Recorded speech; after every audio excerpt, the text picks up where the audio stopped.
Hey, ladies and gentlemen, welcome to another episode of Beyond the Ink with me, Matt Valdez. And today I've got a special guest who I tattooed him not too long ago, actually, like 6 months? Yeah, about 6 months ago. Met him through another client of mine, a mutual friend from him.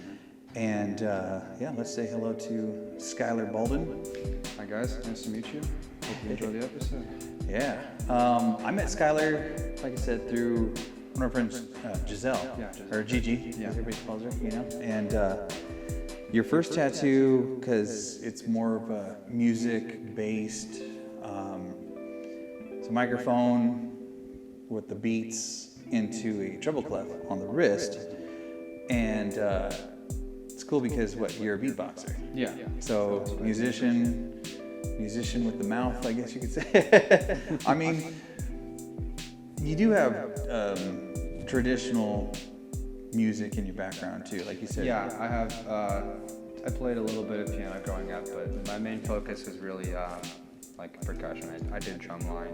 Oh, nice. And I just took a bunch of music theory classes when I was younger. Very cool, very cool. Yeah, I mean, me personally, I'm a drummer. I've been playing music since It's always in percussion. If I try to pick up a piano now or anything that's usually not percussion related, it's not going to sound nearly as good as when I was younger. Right? You're like, it's going to hurt.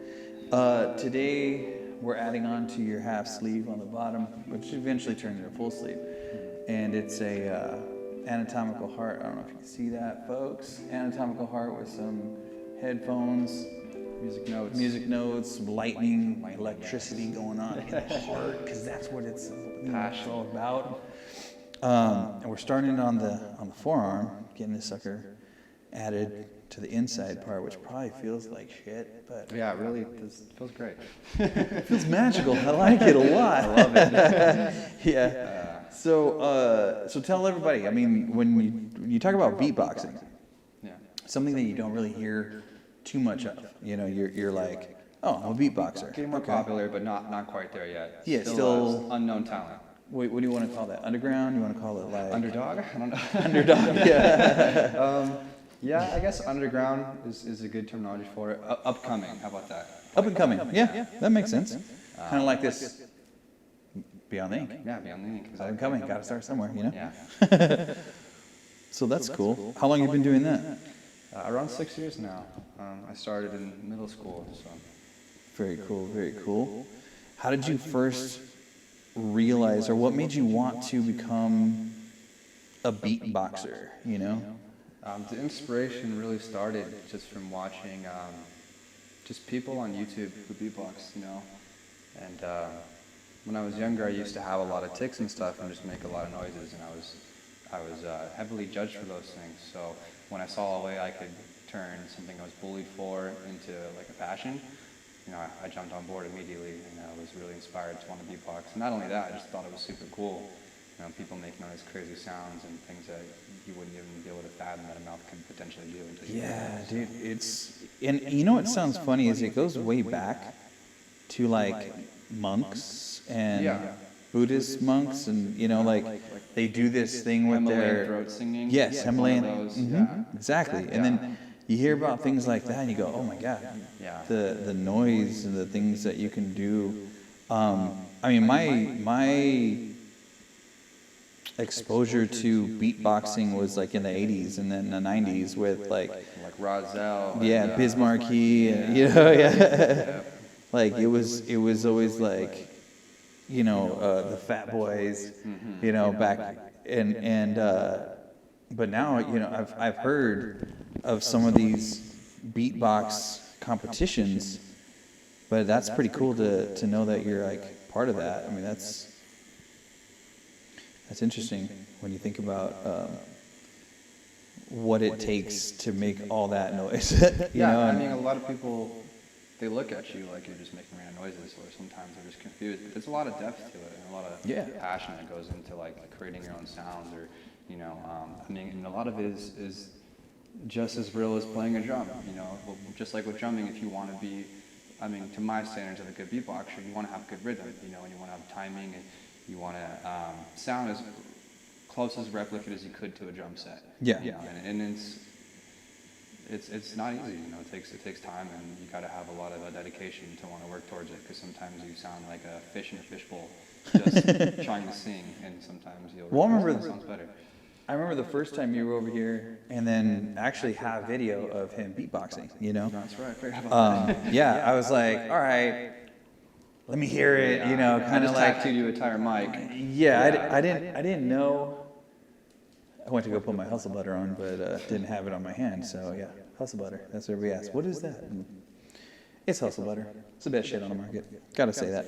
Gotta get it. I don't have to say that. I'm not getting paid to say that. But I've been using hustle butter for what, 7 years now, I think, or shoot, maybe 6, 7, 8. I don't know. Longer. I don't know. Forever. And I love it. To buy it. Yeah, it's amazing stuff. So go get it. Yeah, get it online. Oh, and don't forget Hextat. Product placement. That's where I get all my needles from. It's called Needle Supply. Hextat needles, cartridges. They got everything there. Again, one-stop shop. Go check them out. Tattoo artist, check it out. Right? Yeah, that's funny. Sorry, shameless plug. Not shameless at all. I love this stuff, and I only put my name on it if it's good stuff. You know, yeah, quality. So you were saying that you got bullied for some of these things. Now, when you say tics, do they say like, oh, you had like autism? You said, or more like. What's that, Tourette's? Or? Yeah. No, it was more, I guess it's kind of performance Tourette's. A lot of autistic people have it. Because I also work, like, currently in my profession, I work with autistic children. Oh, nice. So a lot of them have, like, you know, I guess what you would, the average I considered, or I guess the uneducated person would consider Tourette's, you know. Okay. But really, the difference is Tourette's is usually uncontrollable, right? And it's constant. So I mean, it might not be constant, but it's not in a particular situation to where it occurs. It happens whenever, however, whether you want it to or not. Yeah. And same thing applies to the kind of tics I have, but the thing is, the difference with autism is it's not all the time. It's usually in, like, when I felt I was socially uncomfortable, or like I felt like I was awkward, that's when the tics would come out. And that So was like my stress induced? Yeah, stress induced, exactly. Okay. That was my way of my brain trying to compute with the things that I was concerned about, or just confused, you know. Yeah. Because the thing with autism is a lot of like confrontation, or just, I mean, someone saying hi to you is not a big deal. Most people happily say hi back. You know? Happy or not, I guess they say hi back. And it's not a big deal to them. But to someone with autism, it could be their whole world crashing down. And that's usually when you would see those tics come out. Really? So I could just be sitting in the classroom. There could be a lecture going on, and I would just start making sounds, or tapping my fingers, or drumming, and it was uncontrollable. And I was bullied for it. I remember getting in a lot of trouble within schools for it. I even had to switch schools once because they were telling me I was too much of a distraction and stuff like that. Really? Yeah. That's And shitty. It's kind of hard to focus when there's a kid in the back just making a bunch of random sounds, you know. I'm not going to say it was the right decision to make, but it's understandable on their end why they would do that, you know. Yeah. I mean, well, you know, I could say like back in my day, you know, I could say that, you know, it's kind of, it would be something that they didn't know. I mean, they knew about it. They knew about a lot of things, but it was always, here you go, take a pill. You know, like, chill out, relax. And unfortunately, we still have people who do that, you know. There still are certain, for the things that are unknown, it can still be like that, you know, like, take a pill, chill out. But we also, for most things nowadays, we also have a lot of people out there who really care and are putting a lot of effort into like getting knowledge towards those things. And now we live in a time with agencies who will look towards autism, or look towards Tourette's, or mental illness in general, you know. Yeah. So it is reassuring that there's people out there that really care, you know. Well, you giving back, and I mean, I say giving back because it's something that affected you. Yeah. And now you're doing something to help others. Exactly. Yeah. That's a big part of it for me. It was, and I can't say if it's more like, I know it's due to empathy, but is it selfless or selfish? You know, I don't really know. Sometimes I think about, well, would I have ever gotten in this profession if I didn't have it myself? You know. I mean, you can go around and say that. Exactly. That's kind of one of those things. But the fact is, whether you had it or not, I mean, the fact that you have it and now you're getting into that profession. Now, I think it's cool because here you go, you could be learning about things that are going on that you may not have known back then. Right. You know, you're getting the latest documents and studies and ways to help that I Yeah. wouldn't have had back then. Yeah, exactly. And that's the thing. I just want these. I mean, you can work with anyone within my company of any age, excuse me. But I like to stick towards the children, you know, because it's that adolescent age is when they really struggle, when they're starting to notice it, but they don't quite understand it, and they might not be getting the help they need in order to grow out of it or you know, learn to live with it in a positive way. So. Do you see like kids that remind you of you? Yeah, I do. I work with the client currently who's a lot like me, and he's very bright, and he has a lot of passions, but he's just, he lives in his own world, you know, and socially he doesn't like talking to other people, and Yeah. he doesn't understand other people, but when it comes to himself, he understands himself like a book. He knows exactly what he wants to do, and he has more drive than most people you would see, you know. Yeah. He just doesn't know socially how to get there, how to interact with people in order to achieve his goals. And you know, a kid like that is bright. It's a lot easier to see changes. You know, you work with them and you see them progress over time and reach their goals, and it's really it's a rewarding field to work in. Well, I imagine you get a lot of that self-gratification, knowing that you've helped somebody, knowing that they're going to be, in essence, a better person because of you, you know. And I don't mean like self-gratifying, like, oh yeah, I'm going to go and put that on Instagram, you know, because that shit is irritating. You help somebody and you're putting it on Instagram, and it's like, dude, you're doing it for the likes. This way you're doing it for passion. You're doing it because you're compassionate for the fact that you've been through this. You're still, you know, you experienced stuff like that. Yeah. Has it gotten easier? Yeah, I mean, like I mentioned to you earlier, like sometimes people don't even notice anymore, you know? Yeah. Most people don't notice. I would have never. Sometimes people will notice small things like, hey man, I notice you're not like, you know, looking me in the eyes when we talk. You know, but they're not. They don't think of autism. They think of like dishonesty or like, you know, things that just aren't related to it. So overall, I feel like, other than really just for me, it's eye contact and that's it. Like other than that, well, I would say I'm just as functioning as anyone else in the world. You know, I currently live on my own. I work. I have passions and I have friends and people I love and care about. And just like anyone else, that's usually what their lives consist of. So Yeah. for me, I would say I mean, comparing to how I was running away from everything, you know, bullied, you know, felt outcasted and confused all the time. Definitely big changes, and that's what I want to see with these kids. And you know, it all kind of relates to the beatboxing in general. It's just, I always beatbox because it gave me a sense of purpose. You know, if I couldn't talk to someone, then I could beatbox for them. You know, and it would make them interested and like, become my friend, or it'd be like, oh, they're confident, they can beatbox confidently, and like once I do that, it would help me open up more and talking. You know, the second I could beatbox for them, I knew I could talk to them. Yeah, it was kind of like it was your window. The It was gateway, your door. Yeah. So that's cool though. Now, when did you first? You said it was middle school, but remember you talking about an actual talent show that you entered. And that takes guts, dude, to go in front of your peers and to go and put yourself out there, you know, where you're like, all right, I'm here. All right, guys. And there is people you know to the extent where you probably know every single one of their names. Yeah. You know, you go out and you perform on the street or at a venue. It's like, I mean, if you bomb it, it's whatever. You know, You're hardly gonna see these guys them again. Yeah. Maybe one or two of the faces will come back just to give you another chance, but even then, that's out of respect. Yeah. You know, other than that, people in middle school, you know, you're gonna see these people after. You're gonna see them in You're class. gonna see them in class. You can see them probably in a couple of them at least in high school.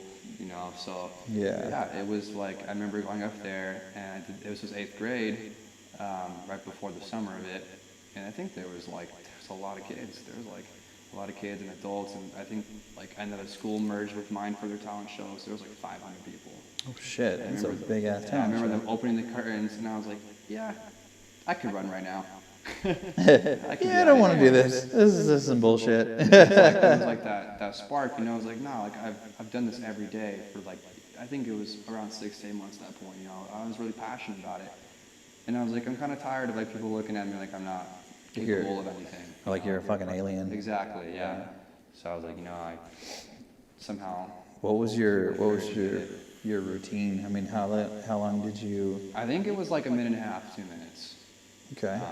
Which I mean, they kind of limit you, you know. There's other people who are in the talent show. Yeah, they're like, get to the point. Hurry the fuck up. No. Yeah. I mean, each person, a lot of in middle school, it's just singing, you know. Or dancing. Or dancing. Yeah. Yeah, so. That's cool. What was the outcome? Oh, people loved it. Nice. You know, like I mentioned earlier, a lot of people who were who would bully me were asking me to like hang out. Yeah. You know. They're like, hey, you're not weird after all. Yeah. You're kind of cool. He's like, oh, I see all these girls who are cheering for you, but you should be my friend. Yeah. You're like, oh, you mean the women noticed? And I remember a girl I liked in like middle school too. She was like totally into it. And then I was able to like use that as a window to go on a date, and it was pretty cool. I remember just overall the experience was good. Everything I was looking to gain out of it, I did. So it was very confident boosting. That's very cool. Yeah. I remember. Like, when word advice anyone who's watching, if you're someone who has something you want to do and you're ever afraid to go out and show it to someone, I mean, worst thing that happens, you know, you brush it off. Most people aren't going to remember it the next day. So, but if they do remember it, then you're going to be known for that for the rest of your life. People are going to want to, you know, hang out with you, or they're going to want to socialize with you. So, you know, always chase your dreams and don't run away from the current. My thing is, you gotta take a shot, dude. Yeah. Because you don't know where you stand unless you take a shot. And if you fucking bomb, if you ask a girl out, she's like, man, kick rocks.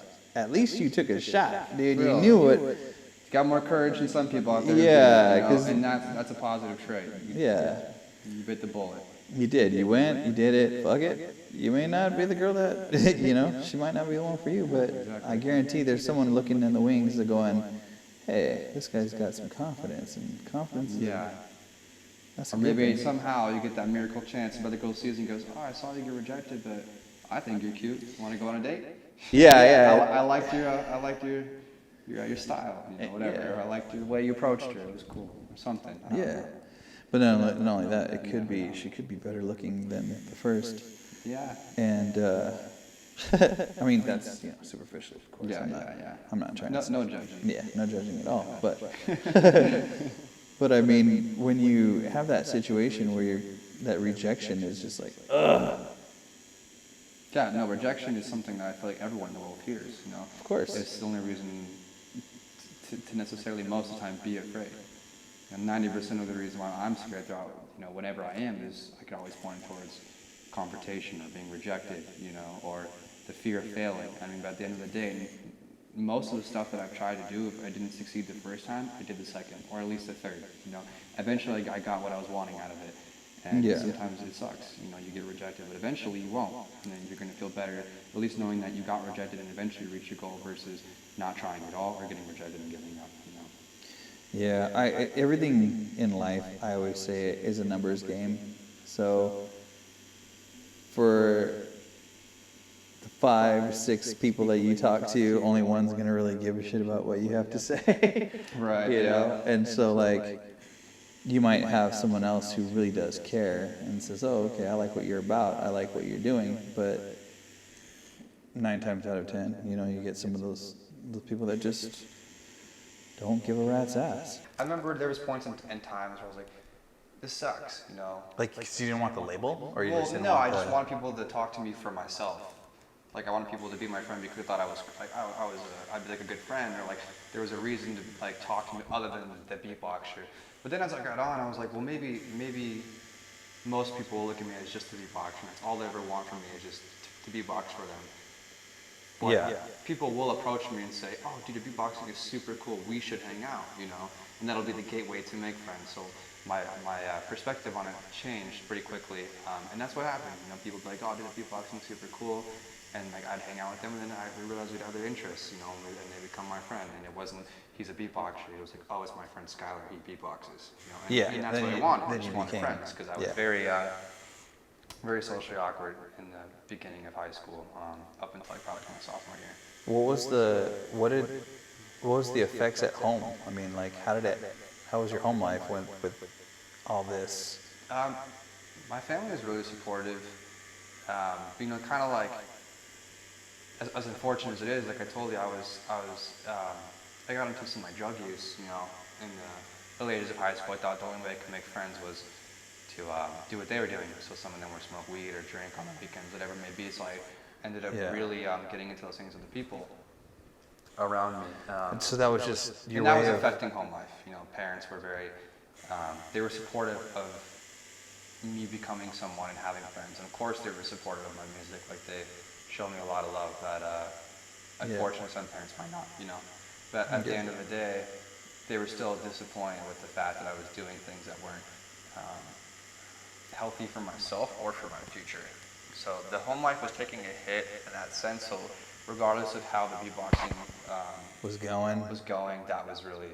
That's kind of where things were. Yeah. And you know, it went on for a little while, and eventually I grew out of it. And then after that, my parents were extremely supportive. They were like, they'd take me to First Friday downtown here in Phoenix, Arizona, just to watch me perform. And you know, my stepdad, really my dad, he bought me my first amp and my birthday and the mic and stuff. And just they were really good. You know, they were always loving and supportive. I thought it was cool, and they would like show their friends and stuff.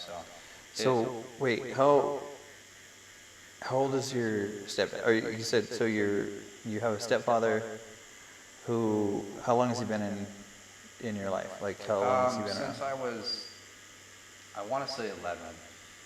Okay. Yeah, I think anywhere from 10 to 12, somewhere like that. I believe it's 11, but so he's been in there for around close to 10 years now, you know. Yeah. And definitely was there during young teenage years to teenage years. The young Skylar who was the angsty teenager. Yeah, the prepubescent / fuck hormones type thing. Yeah.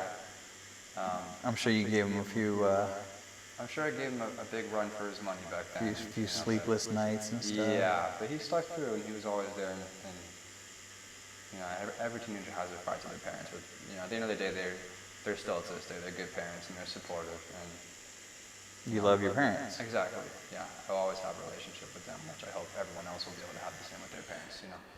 I don't, but that's a whole different story. We don't want to get in there. Right. No, I'm just kidding. My dad's cool. It's I did have a stepdad, but he was, you know, he was cool at times. There was things that he would do though that were, you know, he's a dick. I'm sorry. There's no way around it. You know. Okay, man. I mean, not everyone's nice in this world. No, and it's weird because you know I have two stepchildren.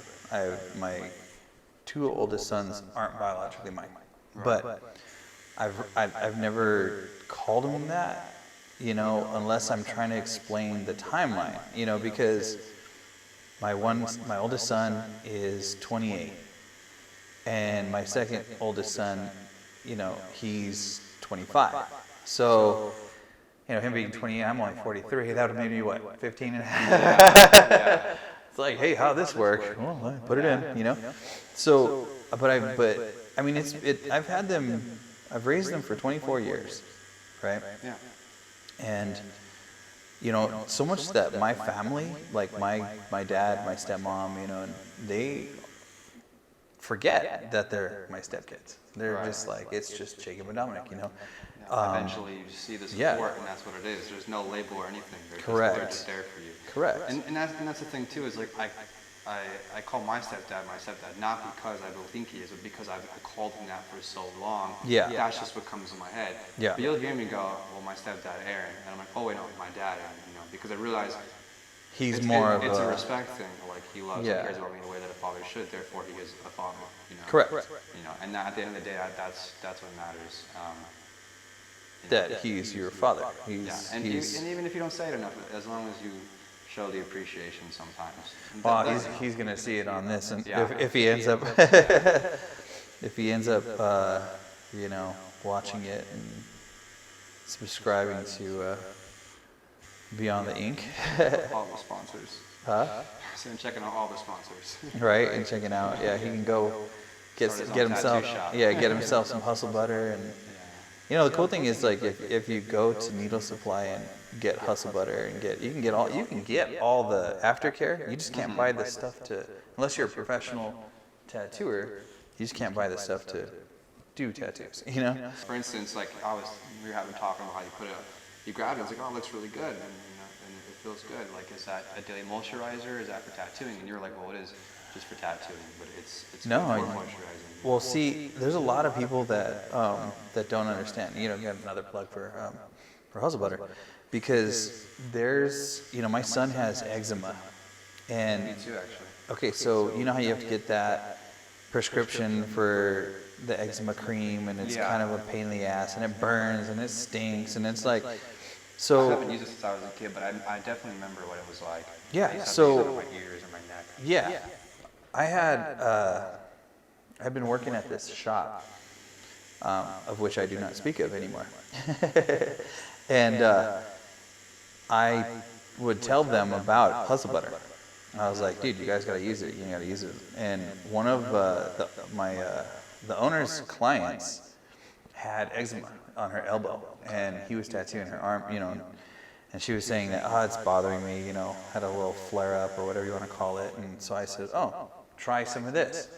I put it on at the beginning of her session, and then a couple hours later, I asked her, I said, so how's your arm? And she was like, oh my God, I totally forgot about that you put it on. She looks at it, and all the redness was gone, and it subsided. Completely conditioned to Yeah. where it needed to be.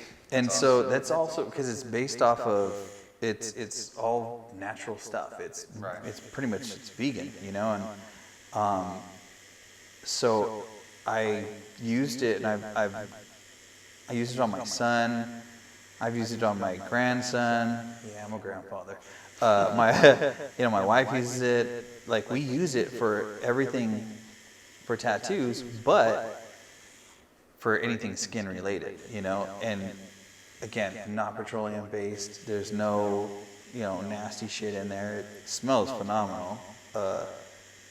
So it's like, yeah, Just it's overall good product. overall- You've seen really good results with it. yeah, and again, I'm such a picky bitch when it comes to like trying new things or using new things, and it was great. It works really, really well, and yeah, I've been using it ever since. I've been using hustle butter for years now. So you compete, right? Yeah, I do. Okay. How does one get into a beatbox competition? It just depends on the how intense the competition can be, in the sense of like how big of a competition it can be. Some of the smaller ones that just other beatboxers will like rent out venues and throw for fun.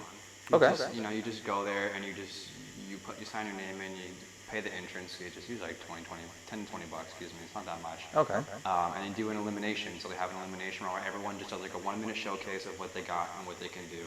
And then they pick 16 people that they believe are the best. And then they determine a tournament system where it's 1v1 until they get to the final, and then you win.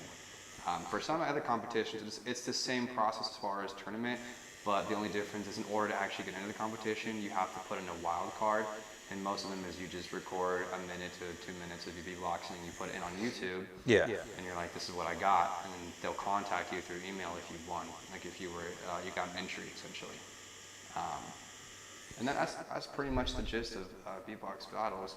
Like I was explaining to you, they seed it. So the number one elimination, like let's say it's a wild card, and it's just an elimination round in person. They'll pick the person who did the best, and they will go up against 16th contestant, and second will go up against 15th, and so on. So that at the end, competitor number 1 and number 2, as far as skill, will battle for the final. So it's most entertaining, you know. Yeah. I still think it's funny how they will put number 1 versus like number 14, you know, the one that sucked ass, because you know, it's almost like they're setting him up for failure. I mean, it just depends. I mean, sometimes that happens, but sometimes the number 14 actually wins the battle. They bust something out of their sleeve and then they're the underdog and they end up going and winning the entire competition. Everyone's like, whoa, you just beat all the high contestants. And not only did you win, you just kind of established really how good you were, you know. Because sometimes it's easy to get nervous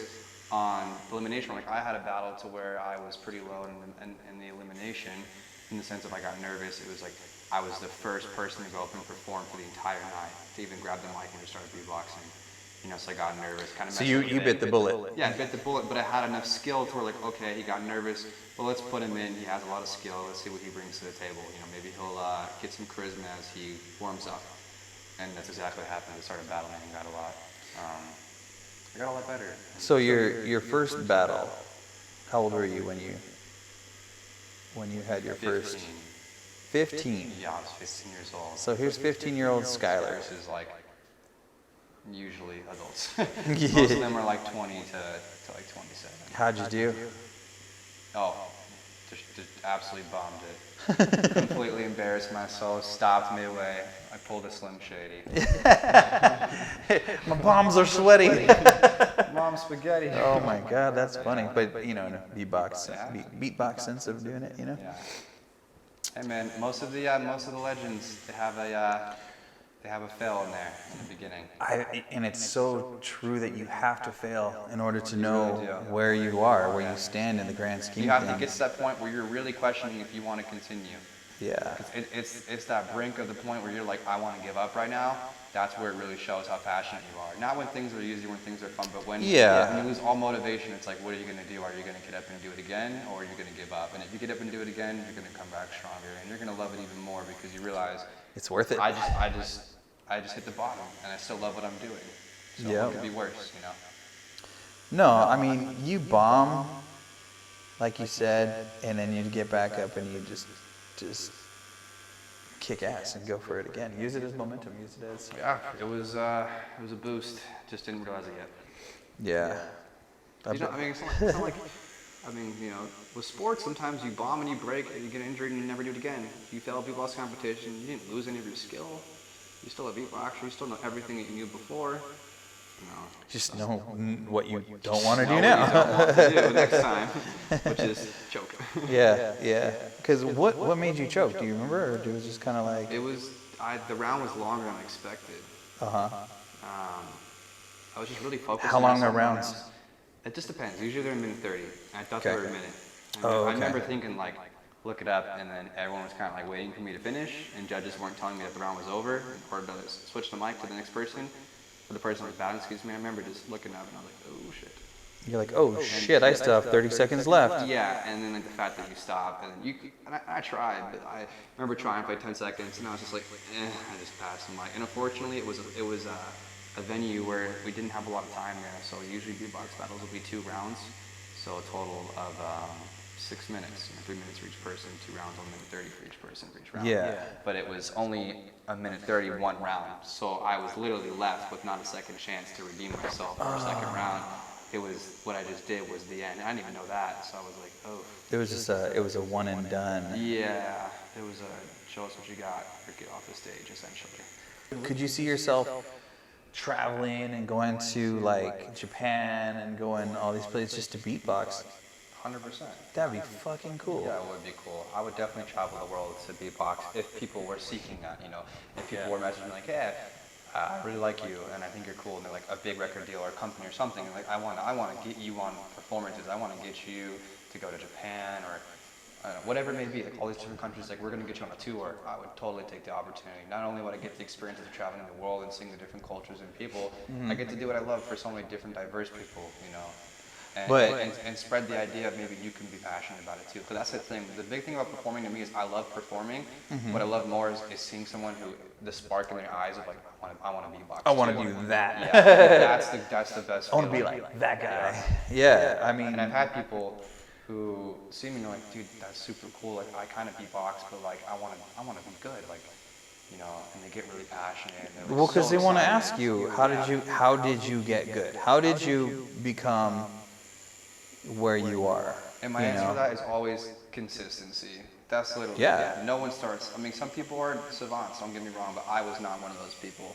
I'm not a savant towards really anything in life, but I was willing to dedicate 6 years to it, and now I can confidently say I'm a beatboxer, and like I can go and perform. People, someone out there will enjoy it, you know. Correct. And they will be impressed, and all that is just from hard work. Just maybe only an hour a day, but an hour every day. But it's true what they say, dude. Hard work pays off. I don't care. It's cliche. I don't care what people, It's, you know. it's not even cliche to me. It's the hard truth. It's like just if you don't true. put work into something, you'll never be as good as you are if you do put work into it. You can still be a savant. You can be talented, but a savant who is putting work into it still versus a savant who's not is going to be more impressed or more impressive, you know, or more talented. Yeah. Regardless, hard work shows no matter who you are or what your pros or cons are. You know, wherever you stand. If you put hard work into it, you'll be better than you were the day before and the day after and the day after. Well, that's the same, like tattooing.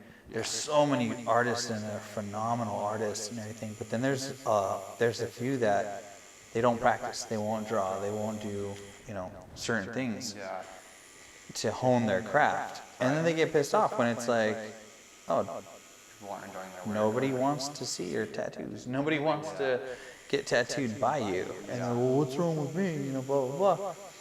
Well, you can tell when you're passionate about what you do. You know, it shows it on the stage, on your skin, like it shows it, man. Like I'll make sure that this job is complete before I can, you know. That's my name on it. I take pride in what I do, And you know. You know, and just saying Yeah. boxing, I don't go up there and put a half-ass performance up. You know, I go up there and I do my best every time I can. And if I can't, then I don't do it that day. You know, I do it the next day. Yeah. You know, you should always consistently be practicing and trying to get better at anything. You know, anything. It's in my job. I'm not just that way towards beatboxing. I'm still with my job. Constantly doing research, saying, okay, well, what is new about autism that I could potentially invest into learning so I can help this kid out? Or what new teaching habits can I learn? Or what new skills can, you know, anything. And it's the same thing, like I told you earlier, you got a dog. What can I do to train this dog to be better listening? What can I do to make it so he's not sick? Or, you know, the crate trainer properly. Anything. You should always constantly be researching and learning, trying to educate yourself more and just get better, because if not, like, what else were you put on earth to do? You know, you're not put on here to like be half-assed or to be lazy. You're put here to work hard. And to become something. You know, that's my belief. Though everyone's different. I tell my son, you know, he's in the Navy. I tell all my sons, all my kids. My kids, I tell them, you got to learn, man. Just constant, complete, and continued education is something that is very, very important, because nobody can take that away from you. Yeah. And that makes you more valuable. That creates more of, you know, like, you'll be a lot more valuable to whomever is looking to hire you, or, you know, and just show up, man. Work. Right. Be good at what you do. Be better than the person next to you. And if you can't be better than the person next to you, I mean, learn from that person, because if he's better than you, then I mean, that's shitty. But but I mean, that's on you, dude. You gotta. And a little on topic. You know, Sure. Everyone struggles to have motivation some days. You know, like I can say all these words right now, and most of the time I will live by them. But there's plenty of times where, you know, everyone wakes up, hits that snooze button, hits that snooze button, hits that snooze button. Oh, over no and doubt. Over and over. No doubt. And I think those are the most important times where you got to push yourself. Where you have to show You up. have to show up. Yeah. You got to clock in on that day. Yeah. There's days, and I'm not gonna lie, I've struggled with depression. I've struggled a lot. The majority of my life, you know, has been a very dark, you know, and art, music, all that shit was just an escape for me. Yeah. And so I was able to get into that, you know, and there were, even then, I mean, there was times where I'm like, man, I don't want to do this. I don't want to get up. I don't want to. But I did. And that's not you talking. That's the mental illness talking. You know, because I was the same way. I grew up very depressed and anxious, and Well, I You could know, I imagine. struggle with those things. I could imagine. I mean, having autism and being it's a big like, part of it. like just saying, why, not so much a why me, but just like fuck, Yeah, there's plenty of times where I wake up and I'm literally like, what the fuck? Like, yeah, you know, who would I have been if I didn't have this? You know, or how much easier my life would be if I didn't have it?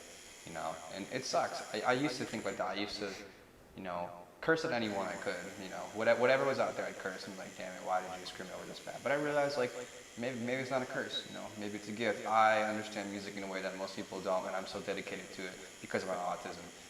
I was the kind of person where my whole life I was stuck on one thing my entire life. I was stuck to playing video games at one point. I was stuck to running, and now I'm constantly obsessed with the idea of music. I'm always listening to music, hence the tattoo. I'm always beatboxing, hence the last tattoo. Whatever it may be, I'm constantly, usually focused on one thing, and I dedicate to it. And I really thought about it one day, and I was like, is that a curse? Is it a curse to be dedicated to something and be passionate about it? I don't think it is, man. I think it's actually really good that you like a fixate gift, and you just like, okay, I know what I'm gonna do. And sure, there's like the social things, but those things you can learn. You can learn to become more social. You can learn to work through the autistic tendencies.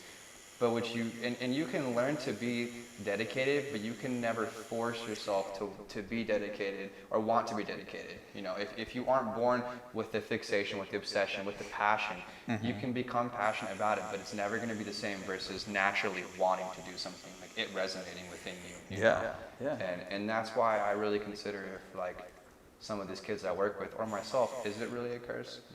Yeah, I Some mean, of these kids with autism, I know they have depression too. They feel outcast, and they're 10 years old, and I could tell they have depression. They are sad. you just have to change your mindset, though. But they're geniuses. They have things that make them so incredibly intelligent. Where I'm like, dude, I know you don't understand this because you're young. But one day you're gonna look in the mirror and you're gonna be like, I'm smarter than the guy I work next to the left, to the right, to the front, to the back, and me than my boss. Exactly. You just got to work with those challenges and hone what you have and what you've been given. Well, dude, I think that's cool that you're doing that. I really think that's cool that you're working through your own autism and you're helping people recognize, what's going on with this. I don't want to say disease because it's not a disease. It's not like you can call it a disability if you want. I mean, but even then. But is it though? I like in certain forms. I like to help people with the different perspectives they have, or indifferences, because that's what I see it as. Their indifferences or their different perspectives. They're not disabling. No one with autism is necessarily disabled unless they're actually at the point where they're just not cognitive, Yeah. But anyone that has a conscious is able to hold the conversation somewhat and has things that they are talented at or skills that they could potentially find in the future. They have just as much potential as anyone else. It might take more work than the average person to get that potential out of them, but it's still there. But it's still there, yeah. Well, I appreciate it. You got the picture of Albert Einstein right there. I do. They theorized that he had autism. They theorized that Stephen Hawking had autism. They theorized that Steve Jobs had autism. Yeah. All these big, really successful people in not even the business market, but also in the science. They theorized that they had some form of autism, yet they were people that we talk about in school every single day. Mm-hmm. And those things just prove that it's never a disability. It's only disability if you choose it to let it become a disability. I honestly appreciate you allowing me to do this, and I appreciate the talk, and I mean, I appreciate taking the time to let me stab you. Yeah, all right.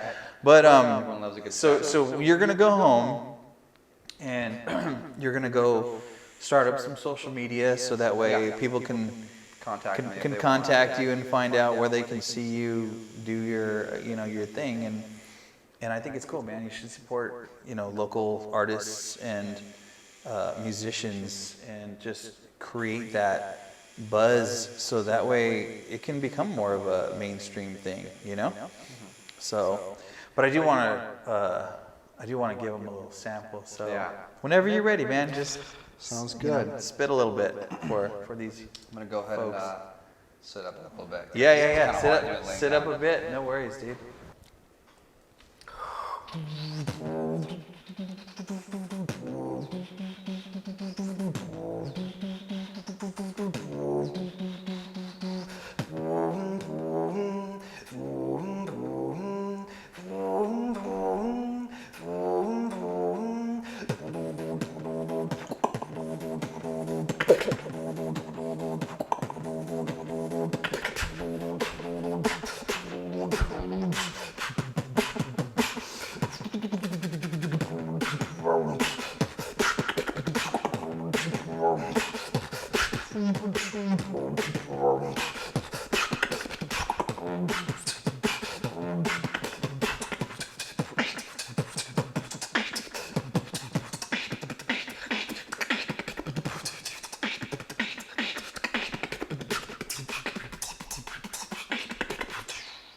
That was sick. I got caught Not gonna lie, really dude. bad. Hey, not gonna lie, man. That was it. That was some good shit. It sounds so different from when you've got a microphone in your hand and an amp, but that's everything. So, but dude, I appreciate you sitting down. Thanks, dude. Let me do this. I'll post up a picture of this later. If you're still with us, smash that like button. Give us a thumbs up. Do all that good stuff. Subscribe, share. Let everybody know about Beyond the Ink. And again, as always, if you have an interesting story, you want to be on the show, hit me up, email, comment down below. I thank you very much for the support. We're doing really well. 2020, it's going to be crazy. It's going to be even better. So, yeah, Skylar, thank you for showing up and doing this. And he's going to have some social media, so we'll be able to, If anyone's interested in wanting to join the community or just in general beatboxing, feel free to message me. It's my passion, so I love talking about it. Yeah, awesome. So, hey, thanks again. I'm Matt Valdez. The second E is silent. So, again, thanks to Hextat. Thanks to all my guys. Hustle Butter. Go check it out, man. It's good stuff. So, I'm out.